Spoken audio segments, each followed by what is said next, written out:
Hello friends, कैसे हैं आप सब लोग। चलिए अब हम स्टार्ट करते हैं अपनी क्लास नंबर 31 और पार्ट 2, जो कि आपके chapter number 10 government budget and economy से रिलेटेड है। और आज का जो आपका टॉपिक है वो है इम्प्लीकेशन ऑफ डेफिसिट, कि जब भी गवर्नमेंट जब बजट तैयार करती है तो बजट बनाते समय जो डेफिसिट गवर्नमेंट के सामने निकल के आता है अपने बजट को बनाते समय, जिसमें आपका रेवेन्यू डेफिसिट भी आता है, आपका प्राइमरी डेफिसिट भी आता है और फिजिकल डेफिसिट आता है। 3 तरह के डेफिसिट एक ही बजट स्टेटमेंट में स्टेप बाय स्टेप निकल के आते हैं और इन डेफिसिट के बारे में हम क्लास नंबर 31 पार्ट 1 में ऑलरेडी पढ़ चुके हैं। आज का जो टॉपिक है, आज की जो क्लास है वो सिर्फ ये है कि जब डेफिसिट हमारे सामने आता है तो उसके क्या क्या इम्प्लीकेशन निकलते हैं, उसके क्या क्या प्रभाव पड़ते हैं, क्या क्या हमें डेफिसिट हमें बताता है। और प्लस जो डेफिसिट हमारे सामने आया है, अब डेफिसिट तो आएगा ही आएगा जब बजट बनाएंगे, तो डेफिसिट को किस तरीके से कम किया जा सकता है या उसे किस तरीके से पूरा किया जा सकता है, कैसे उसे फ्यूचर में आगे और कम करने की कोशिश कर सकते हैं कि डेफिसिट ना हो, और अगर डेफिसिट है तो उसे पूरा कैसे करेंगे। ये बातें हम आज की इस वीडियो में पढ़ेंगे। तो चलिए स्टार्ट करते हैं रेवेन्यू डेफिसिट से। सबसे पहले बजट स्टेटमेंट में हमारा रेवेन्यू स्टेटमेंट आता है, तो रेवेन्यू डेफिसिट, फिर प्राइमरी डेफिसिट, फिर फिजिकल डेफिसिट, ये स्टेप बाय स्टेप हमारे डेफिसिट निकलते चले जाते हैं। अगर आप डेफिसिट के बारे में थोड़ा डिटेल में पढ़ना चाहते हैं तो आप क्लास नंबर 31 पार्ट 1 में पढ़ सकते हैं। तो पहला है आपका implication of revenue deficit. Implication of revenue deficit मतलब रेवेन्यू डेफिसिट हमें क्या बताता है। It indicates the inability of the government to meets its regular expenditure. Revenue deficit, revenue expenditure हमें ये बताता है कि गवर्नमेंट की कितनी इनएबिलिटी है, गवर्नमेंट कितना असक्षम है, कितना कैपेबल नहीं है अपने रेगुलर एक्सपेंडिचर को पूरा करने के लिए। इसका मतलब गवर्नमेंट की जो एक साल की इनकम आने वाली है वो इतनी भी नहीं है कि गवर्नमेंट अपने रेगुलर खर्चों को भी पूरा कर पाए, अपने डिफेंस और एडमिनिस्ट्रेशन के जो खर्चे हैं उनको पूरा कर पाए। दूसरा point, it implies the government is dissaving means using its capital receipt by reducing the assets. और रेवेन्यू डेफिसिट हमें ये बताता है कि आगे चल के रेवेन्यू डेफिसिट की वजह से ही गवर्नमेंट अपनी पब्लिक सेक्टर यूनिट का कुछ हिस्सा प्राइवेट सेक्टर को बेचने वाली है। अगर वो प्राइवेट सेक्टर को अपने कुछ पब्लिक सेक्टर यूनिट का हिस्सा बेचेगी तभी वो अपने रेवेन्यू एक्सपेंडिचर को पूरा कर पाएगी। तो कहीं ना कहीं रेवेन्यू एक्सपेंडिचर गवर्नमेंट को फोर्स करता है कि आप अपनी पब्लिक सेक्टर यूनिट को बेचकर, जिसे हम डिसइन्वेस्टमेंट भी बोलते हैं, प्राइवेट सेक्टर से पैसा लेके अपने खर्चों को पूरा करें। तीसरा पॉइंट है using of capital receipt for meeting the extra consumption expenditure leads to an inflationary situation in the economy. इसका मतलब ये है कि जब हम अपने रेवेन्यू एक्सपेंडिचर को अपनी कैपिटल रिसिप्ट से पूरा करते हैं, डिस सेविंग भी आपका कैपिटल रिसिप्ट था जो मैंने अभी बताया, तो जब हम अपने एक्स्ट्रा कंजम्पशन एक्सपेंडिचर को, जो हमारे कंजम्पशन एक्सपेंडिचर ज़्यादा हो जाते हैं, जो हमारे, जिसकी मैं बात कर रहा हूँ रेवेन्यू एक्सपेंडिचर की, जब रेवेन्यू एक्सपेंडिचर हमारे ज़्यादा हो जाते हैं, हमारे कंजम्पशन एक्सपेंडिचर ज़्यादा हो जाते हैं, तो हम कैपिटल रिसिप्ट का इस्तेमाल करना शुरू कर देते हैं। कैपिटल रिसिप्ट का मतलब ये होता है कि हम या तो अपनी सेविंग्स यूज़ करना शुरू कर देते हैं या हम बोरोइंग करना शुरू कर देते हैं। जब हम बोरोइंग करना शुरू कर देंगे तो आप सोचिए हमारी जो कंट्री में इन्फ्लेशन सिचुएशन पैदा हो जाएगी, क्योंकि बोरोइंग करने से क्या होगा, हमारी कंट्री में हम डिमांड को पूरा करने की कोशिश कर रहे हैं, बढ़ते हुए कंजम्पशन एक्सपेंडिचर को हम उसे कम करने की कोशिश नहीं कर रहे हैं एक्सपेंडिचर को, बल्कि बाहर से बोरोइंग करके एक्सपेंडिचर को पूरा करने की कोशिश कर रहे हैं। इसका मतलब हम डिमांड पे कंट्रोल ही नहीं कर रहे हैं। तो इसलिए कंट्री में इन्फ्लेशनरी सिचुएशन पैदा होगी through higher borrowing and payment of interest paid. और उससे होगा क्या, जो हमारी कंट्री में हम बोरोइंग करेंगे और बोरोइंग के ऊपर इंटरेस्ट पे करेंगे, उससे कंट्री में इन्फ्लेशनरी सिचुएशन पैदा होगी। क्यों? क्योंकि गवर्नमेंट ने अब बोरोइंग्स कर ली, बोरोइंग करने के बाद इंटरेस्ट भी पे करेगी, तो कहीं ना कहीं गवर्नमेंट अब उसको कहाँ से कवर करेगी, टैक्सेस हायर करके। अब गवर्नमेंट क्या करेगी, चीज़ों को महंगा कर देगी, जो हमारी डिमांड है वो बढ़ जाएगी, लोगों की डिमांड तो बढ़ेगी, लेकिन जो सप्लायर है, प्रोड्यूसर है, वो थोड़ी बढ़ाएगा।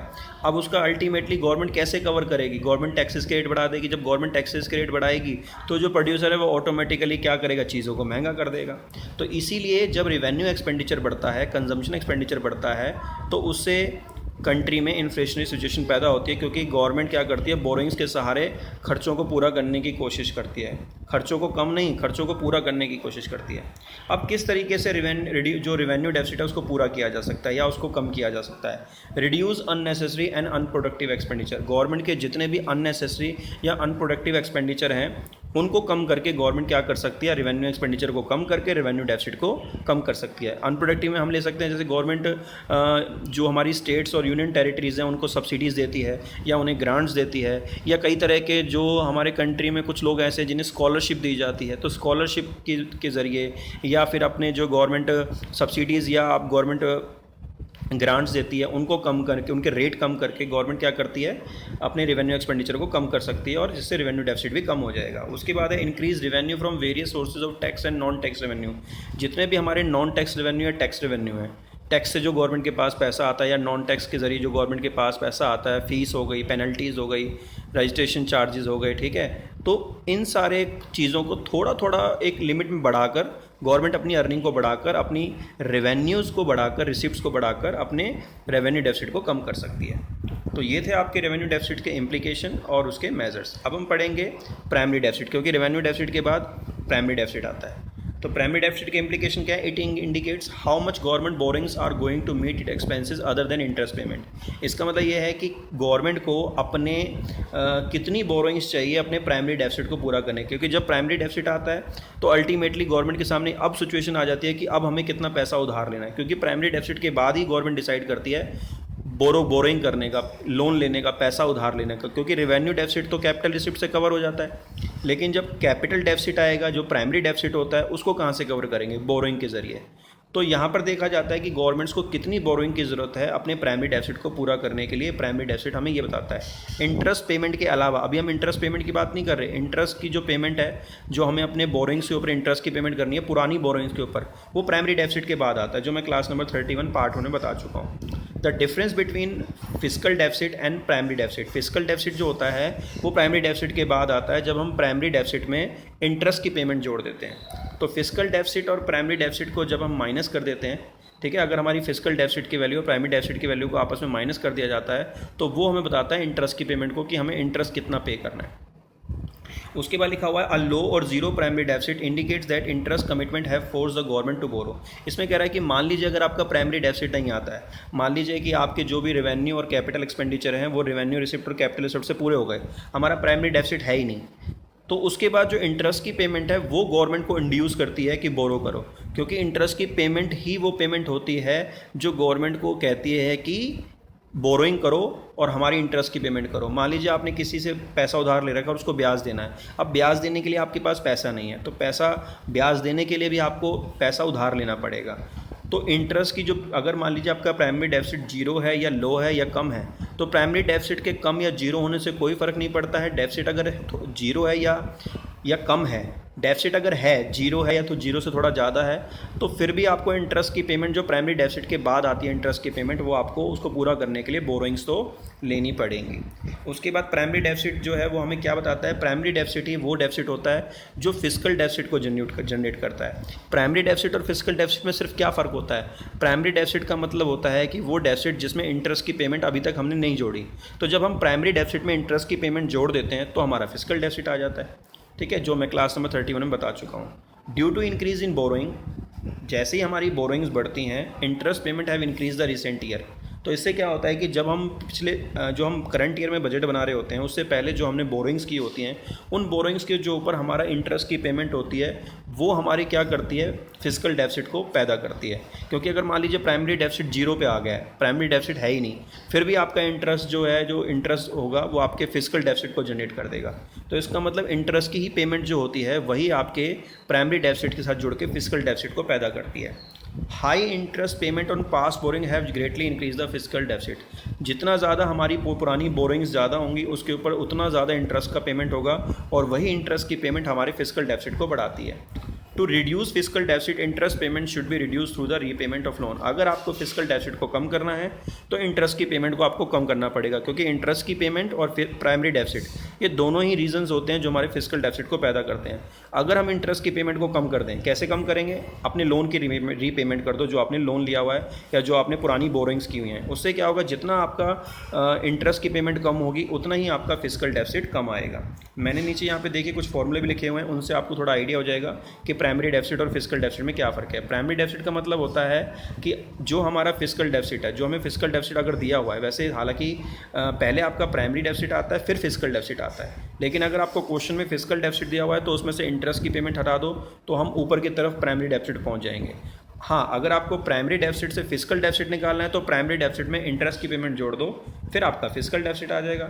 अल्टीमेटली कंक्लूजन क्या निकला? To control the fiscal deficit, अगर हमें फिजिकल डेफिसिट को कंट्रोल करना है, कम करना है, we need to control the interest payment. हमें इंटरेस्ट की पेमेंट को कंट्रोल करना पड़ेगा, जो हमने पुरानी बोरिंग्स, जो हमने गवर्नमेंट ने पुराना पैसा लोगों से या बाहर की कंट्री से या बाहर की ऑर्गेनाइजेशन से उधार ले रखा है। चलिए अब हम पढ़ते हैं इम्प्लीकेशन ऑफ फिस्कल डेफिसिट की। जो हमारा फाइनली फिस्कल डेफिसिट आता है तीसरे नंबर पे, एक ही बजट में तीसरे पोजीशन पे आता है, उसके क्या इम्प्लीकेशन है।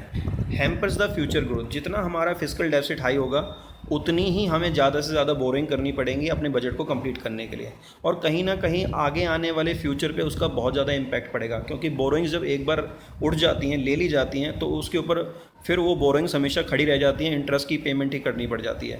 तो boring increase the financial burden for future generation. जो हमारे आगे आने वाली जनरेशन है या जो नई सरकार बनेगी, पुरानी बोरिंग्स नई सरकार को काम करने में प्रॉब्लम क्रिएट करेगी, क्योंकि उस बोरिंग के ऊपर जो सरकार ने लेती जा रही है, बोरिंग्स उठाती जा रही है, उसके ऊपर जो ब्याज है वो हमारी करंट वर्किंग पोजीशन को बहुत ज़्यादा इफेक्ट करेगा। हम क्या करेंगे, जितना पैसा कमाएंगे पहले हम इंटरेस्ट की पेमेंट को पूरा करने में लगे रहेंगे, फिर इंटरेस्ट की पेमेंट जब खत्म हो जाएगी तब हम अपने बारे में सोचेंगे। तो इसीलिए बोरोइंग्स हमेशा नुकसानदायक होती हैं, क्योंकि उसके ऊपर की जाने वाली इंटरेस्ट की पेमेंट हमारी वर्किंग को प्रॉब्लम में डालती है। तो जितना ज़्यादा हमारी बोरोइंग्स कम होंगी उतना ज़्यादा हमारा इंटरेस्ट कम होगा, और हमारे जो हमारी खुद की इकोनॉमी की फंक्शनिंग है वो स्मूथ चलेगी।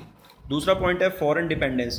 जितना ज़्यादा हम फॉरेन कंट्रीज से या फॉरेन गवर्नमेंट से या फॉरेन ऑर्गेनाइजेशन से लोन लेंगे उतना ज़्यादा हमें उनके ऊपर डिपेंड रहना पड़ेगा। डिपेंड का मतलब कि हमें बार बार उनको इंटरेस्ट की पेमेंट करनी पड़ेगी। अगर हम इंटरेस्ट की पेमेंट नहीं करेंगे तो वो फिर क्या करेंगे, हमारी जितनी भी प्रॉपर्टीज़ है, जो भी हमने कोलेटरल सिक्योरिटी गिरवी रखी हैं, वो अपने कब्जे में कर लेंगे। तो कहीं ना कहीं हमें फॉरेन गवर्नमेंट के ऊपर डिपेंडेंट रहना पड़ता है बार बार उनको इंटरेस्ट की पेमेंट देने के लिए, और अगर हम उनको इंटरेस्ट की पेमेंट नहीं देंगे तो फिर दोबारा से हमें कभी बोरोइंग्स नहीं मिलेंगी।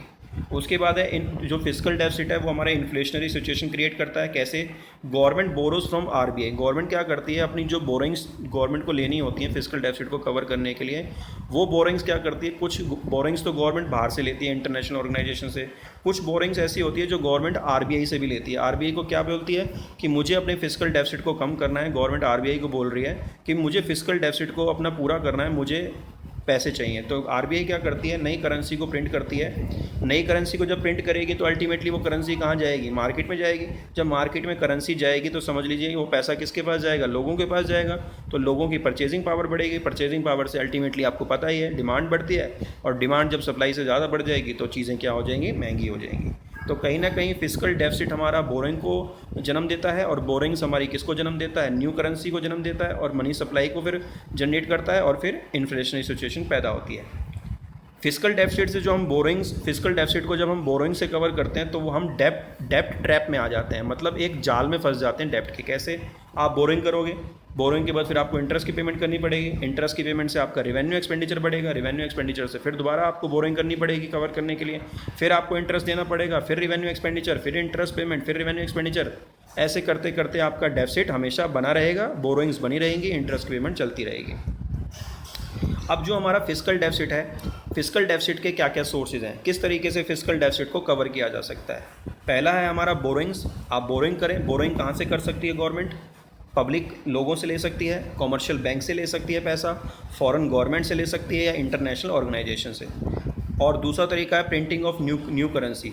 प्रिंटिंग ऑफ न्यू करेंसी का क्या मतलब होता है कि गवर्नमेंट आरबीआई को बोलेगी कि हमें बोरिंग्स चाहिए, हमें पैसा चाहिए अपने फिस्कल डेफिसिट को कवर करने के लिए। तो गवर्नमेंट जब भी आरबीआई को नई करेंसी प्रिंट करने के लिए कहेगी, उसे हम बोलते हैं डेफिसिट फाइनेंसिंग, कि गवर्नमेंट अपने घाटे को फाइनेंसिंग कर रही है आरबीआई के थ्रू। जो कि जो करेंसी प्रिंट कराने वाला जो ये मेथड होता है, ये हमारे इन्फ्लेशनरी सिचुएशन को पैदा करता है। ठीक है, तो ये थे हमारे कुछ टॉपिक इम्प्लीकेशन जो हमने आज पढ़े फिस्कल डेफिसिट के बारे में, रेवेन्यू और प्राइमरी डेफिसिट के बारे में। तो ये था class number 31 part 2, implication and measure of deficit.